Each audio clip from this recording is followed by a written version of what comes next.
ne bularını mektepke böyle giderbiz bu kitabını. Bizim hem jurnallarının bu songu sonların bizim. Ne belki bizim bağlarda biz buraya gideriz bular. Sonra yanlış yapan kitabını. Bu el tabadan düşkengine, eli bir kimde bu birinci bulak, eli bir kimde bulak gitmeyeceğine yok.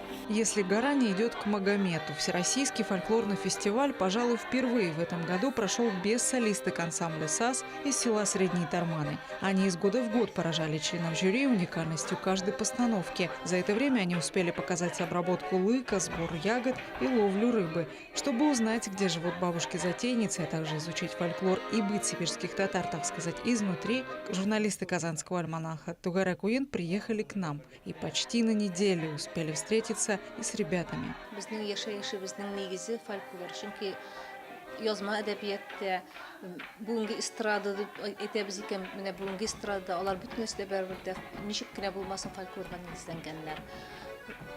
Hozirgi zamonda bu globallashuv şartlarında albatta endi folklor ул халыкны саклап калуның бер чарасы. Шуңа күрә юкка гына түгел, бездә генә түгел, татарларда гына, русларда гына түгел, бөтен дөнья бүгенге көндә фольклорга борылды. Сез кадерле укучылар, тарманлылар, сазларны бәйтекмесез, тарманлылар дип әйтекме? Көтүп алабыз бер-беребезне, аларыбызны, без аларны. Бу соңгы сорашуда әйтәм, сез Себергә килеп бакмаймысыз? Себер якларына карап, бездә бай фольклор дим. Аларның колагын ишетелгән дә куймайдылар. Киләбез, әйтә килең. Менә чавыр буенча килделәр. Мин алар белән 3 көн буена йөреттем. Исторический фольклорлы нимәләрне аңлатым. Аларның килүе дә бик файдалы булды минең өчен дә. Белмәгәннәремне дальше белдем.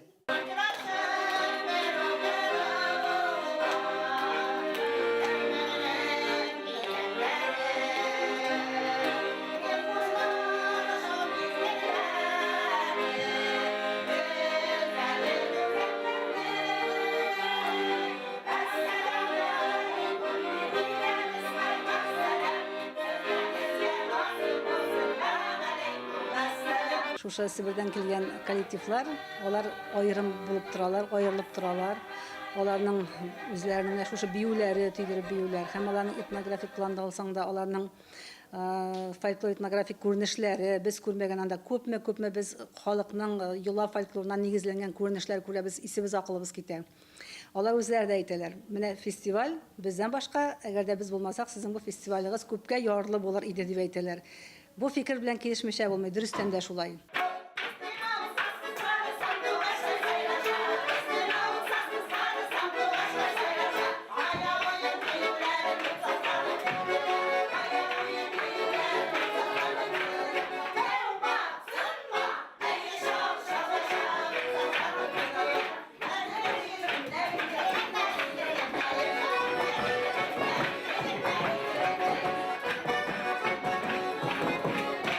Бүген мәктәп балалары каршында, һәм алар каршында без инде табыр экзамен бирдек дигән шикелле.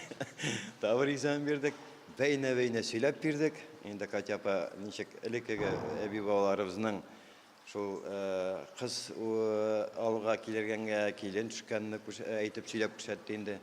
Аның җырларын җырлап күрсәттек.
Бүгін тәмен сағырдым. Яш кызларны бір икisi мені әсірдейді.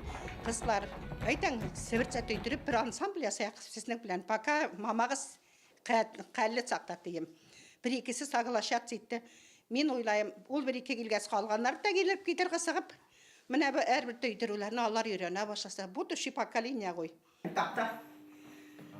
Неме, у нас істен кетсе? Тоқмач ейген. Аның тақтасын алған. Кімді құнта неме болған? Кемі кейсе олан тоқыр тапқандар. Елістеген мұғамға.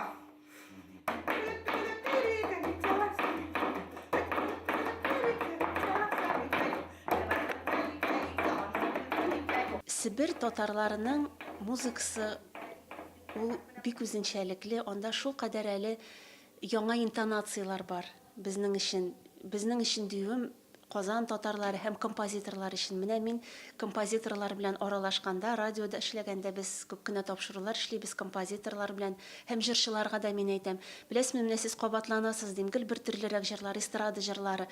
Алар бүген бар, алар онтылалар. Җырчылар да репертуар эзли. Менә әйтәм, карагыз бераз тирә-якка, шул кадәр бит күп матур җырлар, халык җыры ул бит гасырлар буе, еллар буе барган иң матурлары гына аларның сакланып калган. Менә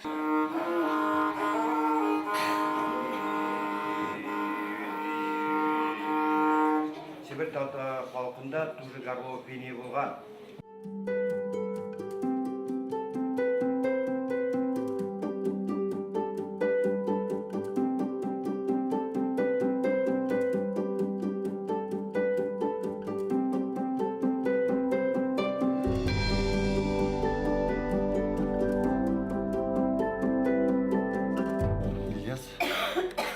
Бәкиев Фәйсәхман улы 1961 елда.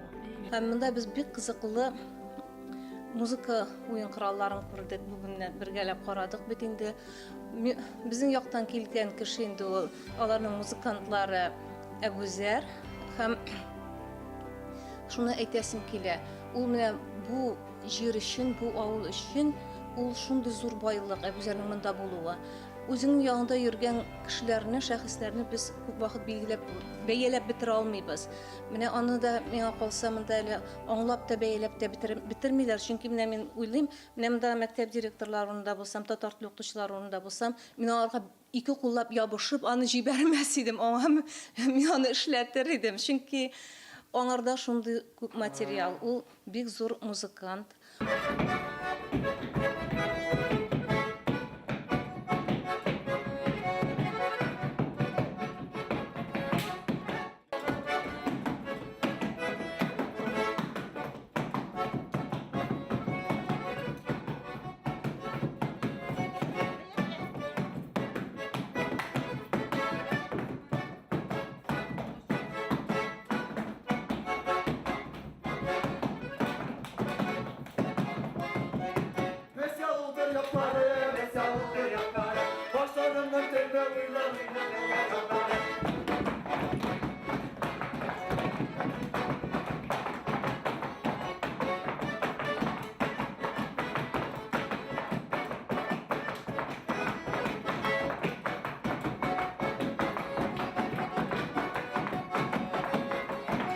Мин бүген көнләшеп утырдым, әйтәм, шушындай кешеләр булсын иде. Бездә дә бар.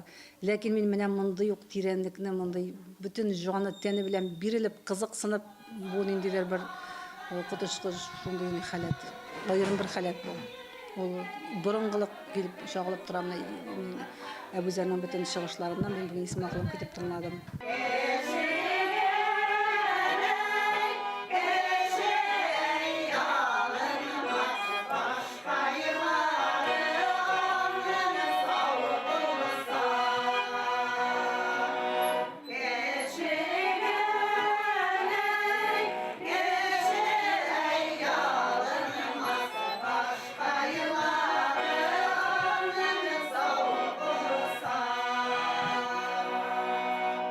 һәм композиторларга да әйтәм. Әйтәм, Илмир Низамов композитор бар безнең, ул бит инде рок операларда иҗат итте. Бәлки әйтәм, син бер вакытың булып, менә үзең өлгереп карарсың әле. Сибир татарлары фольклоры нигезендә опералар иҗат итәргә мөмкин, музыкаль спектакльләр язарга мөмкин. Бүген менә Катя апа башкарды бер йола җырын, туй йоласы җырын. Анда бит шундый интонациялар, мин инде аны үземчә ария итеп ишетеп утырдым.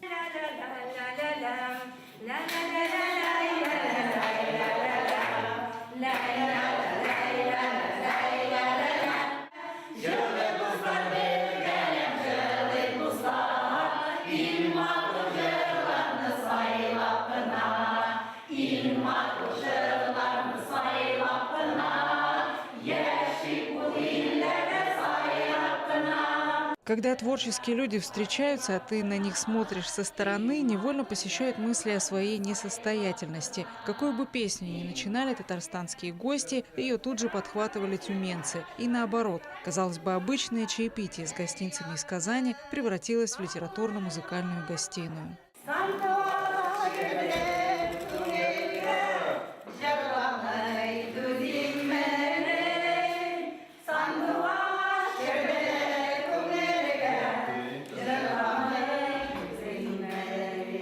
Менә без үсебез хәзер аларга, үсебезнең Сибир йырларыбызны, биюләребезне күрсәттек.